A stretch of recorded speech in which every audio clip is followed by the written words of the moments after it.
July the 2nd, 2018. That is so boring. That's what you do every time. Hi and welcome to Answers News. I'm a scientist. I'm boring. That's true. Okay, I'm glad you admitted it. Yeah, I did. So. Okay, so I'm going to get on Facebook here so I can follow everybody. We do have a lovely studio audience with us today, so make yourselves known. There we go. Okay, and today it's myself, Dr. Purdom, and our token millennial, Avery. I'm back. There she is. Long absence in Canada. I'm finally back. Yeah, she was up in Canada, and I see people are getting online. Do you know what I did on Saturday? I do, but what did you do? Well, okay, what did I do? You went down to the Ark. I did go down to the Ark and spent 3 hours with Dr. John Whitcomb. And for any of you younger generation who don't know who Dr. John Whitcomb is, he was the co-author of the book The Genesis Flood, published in 1961. So that was 57 years ago. And it really, in many ways, contributed greatly to starting the modern creationist movement. He authored that along with the late Dr. Henry Morris. And Dr. Whitcomb is 94 years old. And he wanted to greet people down the Ark, so we spent 3 hours there. And I did a Facebook Live with him. People got their photographs with him.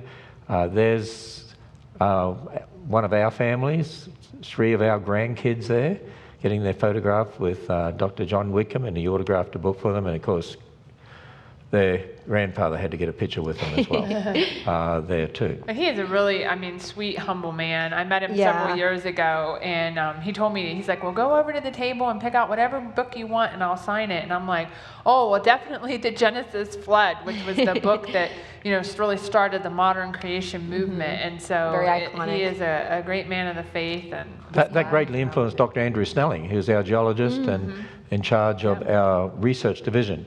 Hey, you know what I thought we'd do? Last time, if you remember, we spent a little bit of time talking about one of those songs that's played a lot in churches from Hillsong United. And one of the people who helped author that song, who helped write it, was Joel Houston.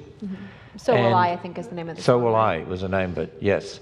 And we spent some time talking about that because the word science is in there. In the second verse, we see the word evolving. And Joel Houston came out on Twitter and acknowledged that really the word evolving is referring to evolution. He said evolution's undeniable, God created the Big Bang, because there's a lot of discussion on social media and in some news articles as to this worship song that, on Spotify, I know it's been played 30 million times. And a lot of churches were using it, but a lot of people were discussing what do they mean by the word evolving.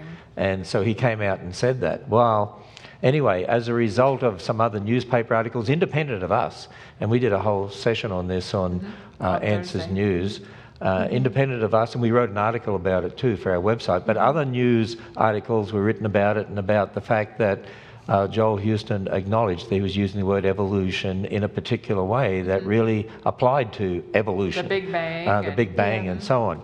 So then he got a lot of flack from people, and there's a lot on Twitter. And so I wanted to show you this. So he came out with this tweet, and here, and he said, just to be clear, my comments regarding evolution were that God and the Genesis narrative were clearly the source and origin of all creation. I absolutely believe that God created humanity as he said he did. Don't believe the hype everyone else is attaching to their words of mine. Well, that's interesting. Do you notice something? He never came out and said, I don't believe in evolution. And he didn't say, I believe in 6 literal days and I believe in a young earth. Right. When he keeps saying the source, you know, he'll say, well, I don't, in other words, and what we kind of deduced from his other tweets on that is that, well, God is the source, not naturalistic explanations. But that still doesn't explain how God created. Like that, from what we've gathered from his tweets, he believes in evolution. He believes in the Big Bang, and so... So when he came out with this, he says, don't believe the hype, everyone else attaching to their words of mine. Well, okay. Then be clear. Well, be clear. right? So Yeah. actually we have an Answers in Genesis in Australia. Answers in Genesis is centred in Brisbane in Australia, and we have a full-time worker there now, Josh Williamson. And so Josh got on Twitter and said, Joel, I've been following your tweets and I've noticed your comments can be taken in several ways. Could you please clarify by answering this question? Do you believe that God created the world about 6,000 years ago in 6 literal 24-hour days? A clear comment would be helpful. And so then we read somebody else here who says, Hugh's fan of the song and band and been following Iron Sharpens Iron, so this debate is good, but words are being put in Joel Houston's mouth, I believe. I get his point, but others may not, so I wish Joel would clarify this for their sake. Okay?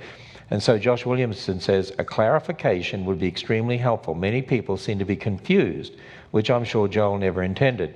So he replies, what clarification are we looking for here? Seems like people just run with whatever they want to hear or think. Well, wait a minute, they're running with what he said or not saying, actually. So then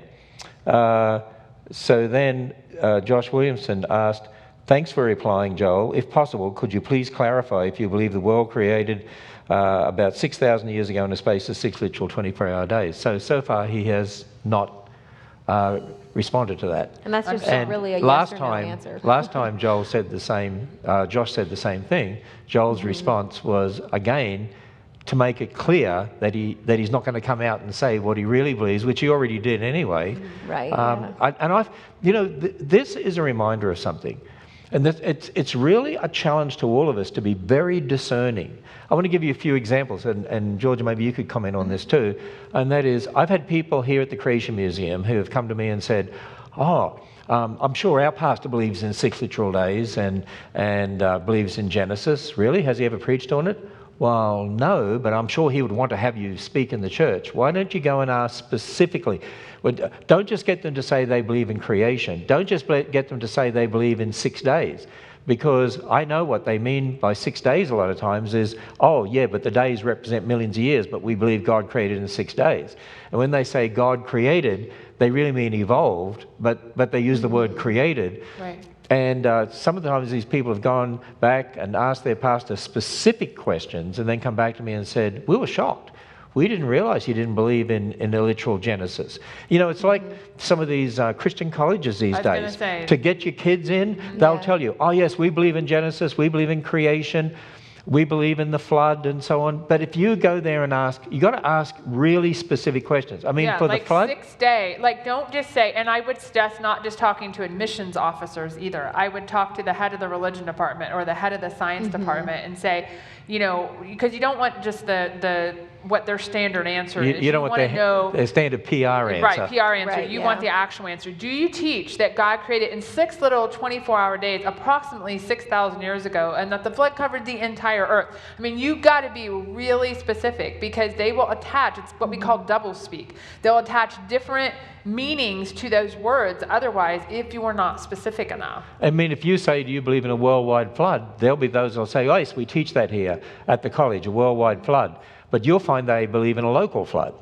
So they mean worldwide to mean, oh, it was covering part of the world. Right. Or the world as they then knew it, or something like this. I found sometimes the only way to try to figure out what these Christian colleges are teaching, you've got to go into the science department, religion department, the president, vice president, you've got to have the whole 4 of them there, you've got to get a bucket of water, and you have a globe. And you say, do you believe in a flood like this? And you dip the globe in the bucket, cover it with water, and say, like that. And that's about the only way you can try to figure out what they mean. Personally, I would say that a lot of Christian colleges hide from the general populace what they really teach because they don't want you to know. They just want you to send your students there so they can get the money for your students. And you need to be discerning. You need to check it out very, very carefully. Somebody on here says, my church sings this song the 100 billion times. Some advice for tackling this would be appreciated. Well, I think one of the things is to talk to whoever is deciding the songs, like the worship pastor or the pastor himself, and say, these are the concerns I have about this song. We have the article on our website that talks about it, and really confront them and ask them in a nice way. I mean, well, what is the church's stance on this? What about this song, and we got to think about what we're singing. Yeah. We really do. Yeah, we'll put the link. We'll get our social media team, put the link here in the comments, so that you've got the link to that article again, and go and show it to your to the person in charge of music, and say, should we really be singing this song like this? Yeah. And there has been, you can do a search on the media, there's been a number of news items on it independent of Answers in Genesis. And those tweets from Joel Houston and other things he stated make it very clear what their intention was for that word evolving and the word science that's there. Hey, by the way, one of the best comments I've seen in a long time here, it says, hello, Dr. Boring Purdom, Ken Ham and Avery Foley. Yeah, it came up on here too. Yeah, Dr. Boring Purdom. That's okay. That's all right. She's a scientist, so she's Dr. Boring. Okay, we need to move on, Ken. Okay. Well, the studio. I already had them clapped. So. The studio audience are just sitting there today. They must all be from California. Okay, so, all right.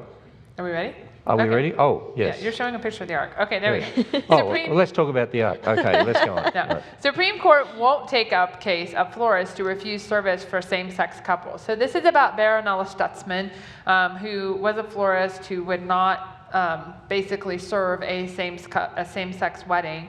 And it went all the way to Supreme Court. Supreme Court basically wiped out the earlier court ruling and threw it back to the courts before the Supreme Court and said, you need to look at this case again.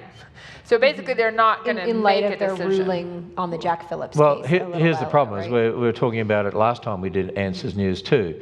There are LGBT people that'll go to someone, go to a cake shop and want to buy a cake, and that's fine, they'll be sold the cake. But if they want you to ice us a particular cake and to celebrate gay marriage, and that person says, my religious conviction is I couldn't do that, then they want to take them to court. And therein lies the problem. Where does our free exercise of religion stop and start in this culture? Right. That's really what it's all about. And it seems like the Supreme Court won't really make a decision on this because the one they did previously on the cake baker was that was a very narrow ruling because the particular state was very antagonistic to the Christian and antagonistic to their Christian faith. So this needs to be dealt with in our culture because it really is a battle over the free exercise of religion and the freedom of religion. Hey, the legal analyst they quoted here basically said now that the Supreme Court is basically telling, with the case of this florist, that the lower courts need to look at it again, they're basically saying you determine how wide or how narrow our ruling was, is basically what they're doing. Right. So they don't want to go there yet. Hey, in regard to Christian songs like So Will I, and that word evolving, somebody here said these new songs need to be cautious. Actually, here's the interesting thing. For a lot of the modern songs, now I'm not against some modern songs. I mean, I love a lot of the old hymns because you can actually learn doctrine from the old hymns. Yeah. But a lot of these modern songs, I would suggest, what people need to do? Why don't you just look at all the words and read them through and ask yourself, what do they mean? Because a lot of times I actually read through the words of some of these songs and I say to myself, I have no idea what that means. What is the point of singing something 30 times while you're standing up? Repeating it 30 times Not bitter, at the one service, and you don't even know what it means. And the other thing is, if you really check a lot of the words of some of these modern songs against Scripture, it doesn't work. Scripture judges them, and their theology. Some of the theology is up the creek, we just seem to be people just seem to be blind to this, and they just sing anything, and it's the emotionalism and the music and the experience. I'm going to challenge people, how about from now on, when you go to church this weekend, look at the words of any of the songs you're singing and say, do I really understand them all before I sing them? And see if you do. Well, even in the So Will I song, there's another part of the song that talks about basically Jesus, saying that Jesus would be willing to die all over again for people. Well, no, it's finished. That's it. He's not doing that again. And so there's some major theological problems that people have brought up with that too. So like you say, we need to be discerning. Hey, somebody here said, what Bible colleges out there actually teach Genesis? Hey, we actually have a website, and the website is creationcolleges.com, creationcolleges.com. And the colleges, we actually have a statement, our tenets of creation. And the president and vice president and the head of the Bible, or what they call religion department, and head of the science department are asked to respond to that. And those colleges that are basically the creationist colleges are on that website, creationcolleges.com. And so they have to go through a process to be on there. And we show you how each of those four people responded in these colleges. And it gives you a place for actually a starting point, if you like, for being able to say, okay, I'll look at these colleges and then where to send my students. You still have to be discerning, because we can't guarantee every professor and every textbook and what they teach. But I tell you what, Christian colleges have done more to destroy the hearts and minds of so many young people today than we could even imagine, I believe, and because of their compromise. So, and if parents and students are looking for colleges, we do have the Creation College Expo here, November 2nd and 3rd, and that's free for students to come if they register on the website. Hey, Georgia, in regard to that last article, somebody said, isn't it going back to the lower courts to look at again because the recent decision in favour of the baker who would not serve same-sex couples for religious reasons? I just think they're not ready to make, the Supreme Court is not ready to make a broader, more wide-reaching decision in this. I think that's what's really happened, is that they're kind of throwing it back because they're not willing. I just think they're not willing to do that yet. Not that they might not do it eventually, but they're not willing to do it yet. So, hey, a number of people are commenting about music. It's interesting. That's a hot topic out there. It's a hot issue. Well, no you know, joke. somebody It said always is in when we church. repeat words, I feel that we're saying, "God, can you hear me now?" Yeah. I must admit, when you're sometimes singing, 3 choruses 50 times each in the one service, you start to wonder. And another said it's really hard due to the alternative of music. Some songs have even gotten political without the mention of God at all, and maybe we need an Answers radio. We could have we could have Georgia and Avery singing. No, Oh, dear, no. that would be bad. No one would listen All to that. How science popularizers use religion's tools of awe and wonder to pitch to younger generations that have abandoned faith. So this is kind of talking about programs like Carl Sagan's Cosmos back in the 80s, and then sort of the revamp of that by Neil Tyson in the, was just in the 2000s. And it's all about, they said, it's sort of almost making science a religion, basically, that it's a religion. And of course, atheism is, we would agree with that. It's just as much of a religion as Christianity is. But that is the way to get and kind of draw the young people in, is to basically make it a religion, basically, and something that sounds like that, so that they'll buy into it instead of it just being a bunch of cold hard facts. Yeah, because they're saying that they've got this younger generation that's largely abandoned organized religion but still yearns for deeper meaning. So they want to provide that meaning through naturalism and materialism. Hey, I just grabbed a video here to give you an example, because Carl Sagan is well known for the cosmos is all it is or ever was or ever will be. And his series, The Cosmos, was really to get people, in a way, to worship the cosmos. Well, Neil deGrasse Tyson did the upgraded series on the cosmos, and I was able to I wasn't even prepared for this, but I had it in a talk here.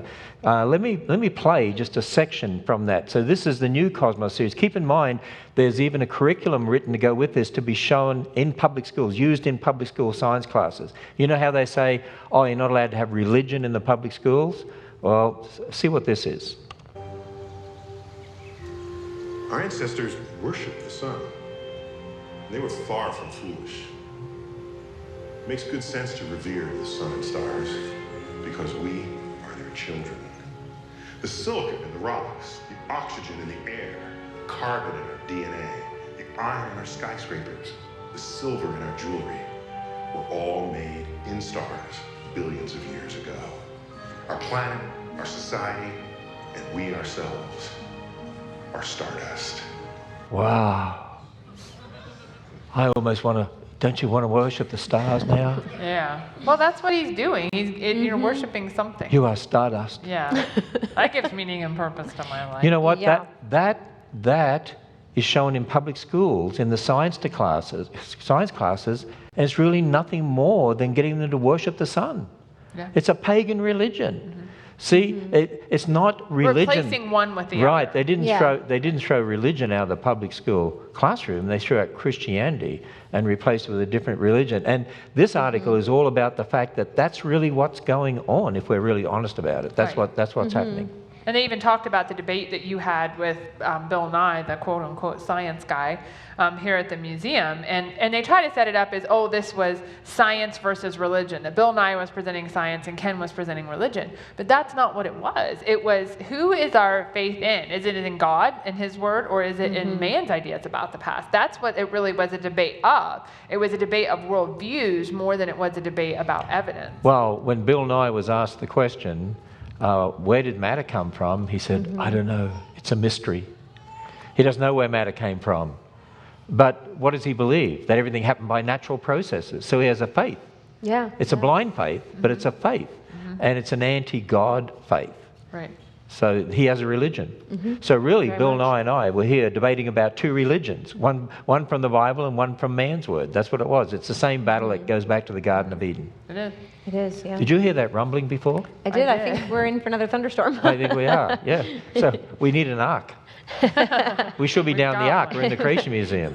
Only a 45-minute drive from here. All right, so this next one's a bit of good news, which is it's nice. Yeah. Supreme Court rules for anti-abortion clinics, First Amendment rights. So this is about a rule in California that was, it was called the California Reproductive Freedom, Accountability, Comprehensive Care, and Transparency Act. Very catchy. The FACT Act, which basically said that crisis pregnancy centers had to tell women about that they could get a free abortion.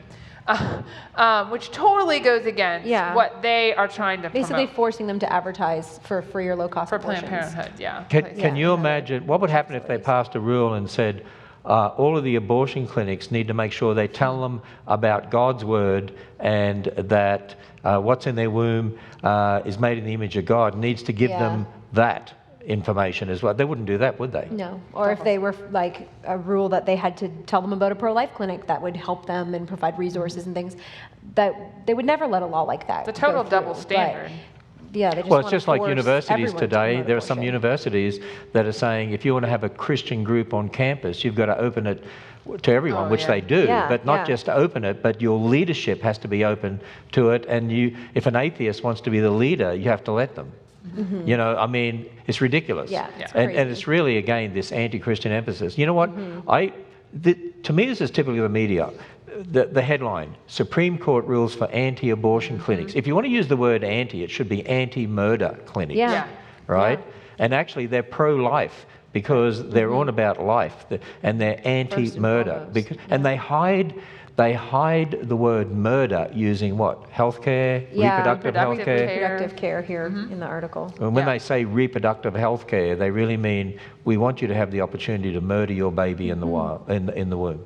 But this is a great, vote for freedom of speech, and that the government should not be able to compel citizens to promote a message they disagree with. And that's what we should keep fighting for and want to keep fighting for.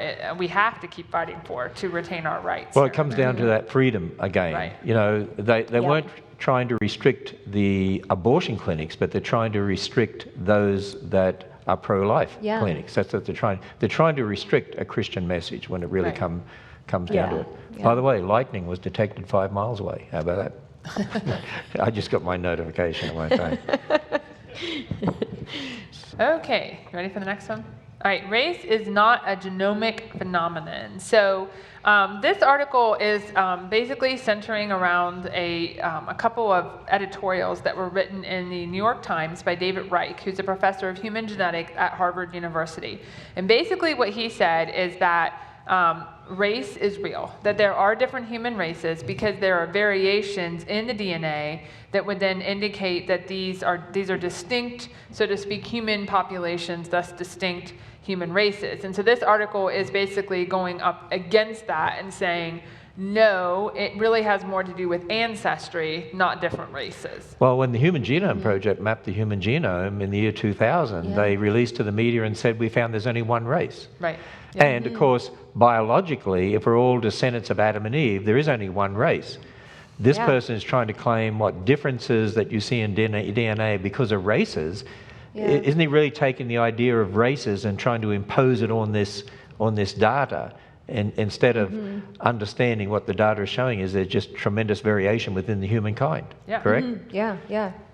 I mean, there's no question that we see, and by just looking at outward physical characteristics, sometimes we do divide people up, into distinct populations or groups, but that doesn't mean they're different races. They're just descended from different, peoples that were at the Tower of Babel event, and when they migrated out, they married within those groups, and that's where you get the different people groups from. So I agree with these, even though these authors would be evolutionists. I know Tattersall is, and so I know they would believe in evolution, but I am happy to see them affirm that we're one race. That we're one race. Yeah. And actually, what they're doing, this is a good point, they're doing observational science. Right. That's the difference between observational and historical science. Just because someone is an evolutionist doesn't mean they can't do some good observational science, which means using your 5 senses in the present and so on. That's how we develop our technology. Right. But when it comes to the origin of things, that's a very different matter altogether. That's historical science. Yeah. And we do have, if people want to learn more about this issue, we do have a book by Ken Ham and Dr. Charles Ware, One Race, One Blood. That's a really excellent read. You can get that on our online store. Hey, really comment here. addresses this issue. Tyson may want to worship the sun, but I'll tell you what, as for me, I'll worship the Lord God Almighty. Exactly. Remember what was said by Joshua, wasn't it? As for me and my house, we will serve the Lord. Yep. Yeah. Which gods will you serve? As for me and my house, we'll serve the Lord. Okay, poliovirus therapy may extend lives of advanced brain cancer patients. And this is a really neat article talking about how they've actually used a modified poliovirus to treat patients that have recurrent glioblastoma, which is a very aggressive form of brain cancer. And it's actually extended their survival times if they have a recurrence of it. So how does that work? They inject them with a virus, but how does that...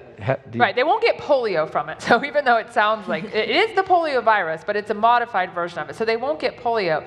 But I read up on this a little bit, and what it is the cancer cells have a receptor for the polio virus, more of that receptor than regular cells do.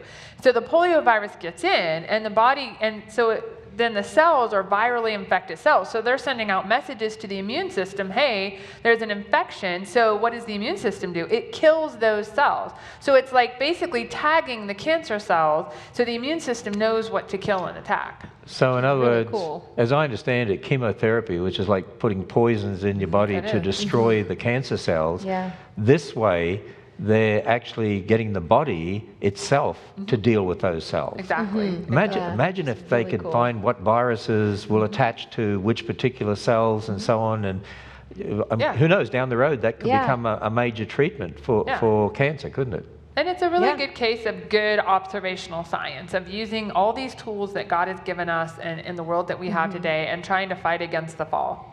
Because that's essentially what we're doing all the time with this.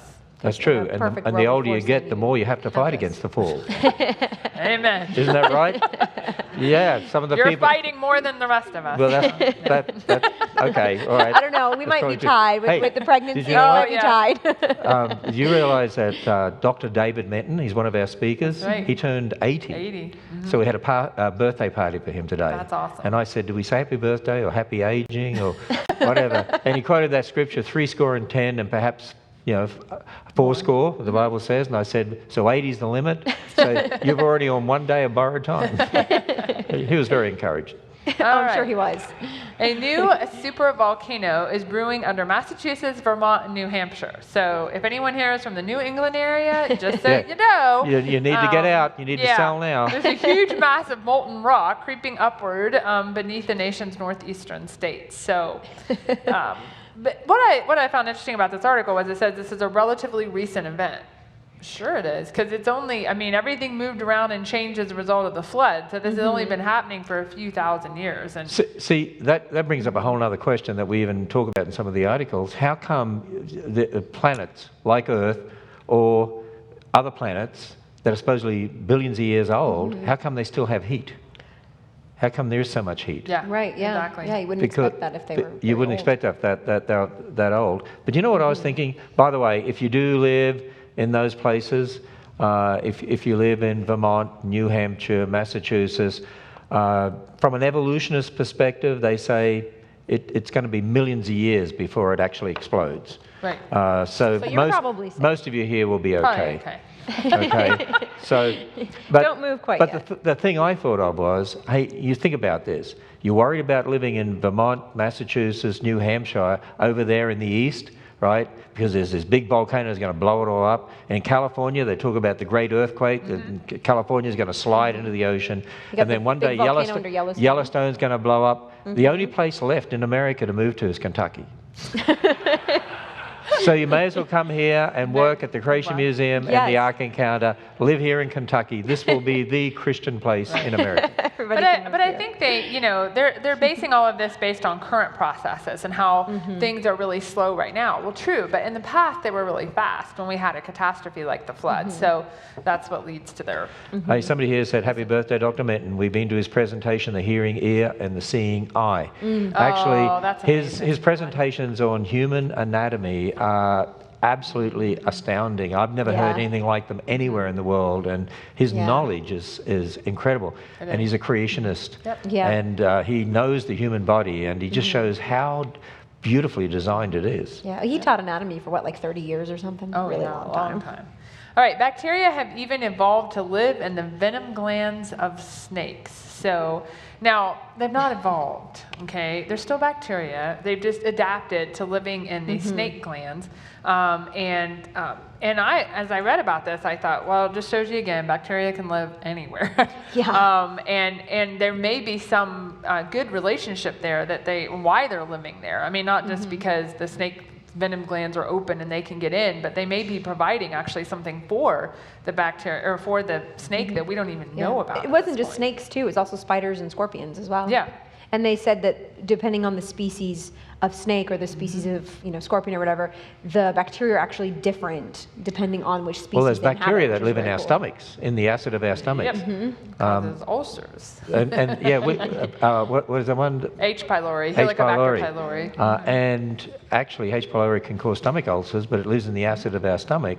And what they found from the snake venom here, they realized when anyone has a snake bite, they should also be given antibiotics because they used to away, think yeah. the infection came from the wound being opened. Now they're realizing the infection might actually come from the bacteria in the venom. Right, and if they can know what those bacteria are, they can even know what more specific antibiotics to give. So it's a lot of good science basically going on. I like that See- we have some good science articles. Yeah, It's and you just know what? good. We don't Yeah. get this stuff on MSNBC or No. CNN or even Fox News. All they talk about is politics. Yeah. We want to talk about real stuff, right? Real good stuff. Well, we are out of time for today, so we will all be back on Thursday, and we'll complete this list plus have some additional ones Is to Avery share back with with you. us on Thursday? She I is, am. yeah. Our token millennial twice in a Bodhi's on row because vacation. Bodhi's on vacation. Yes. Yeah, So there we are.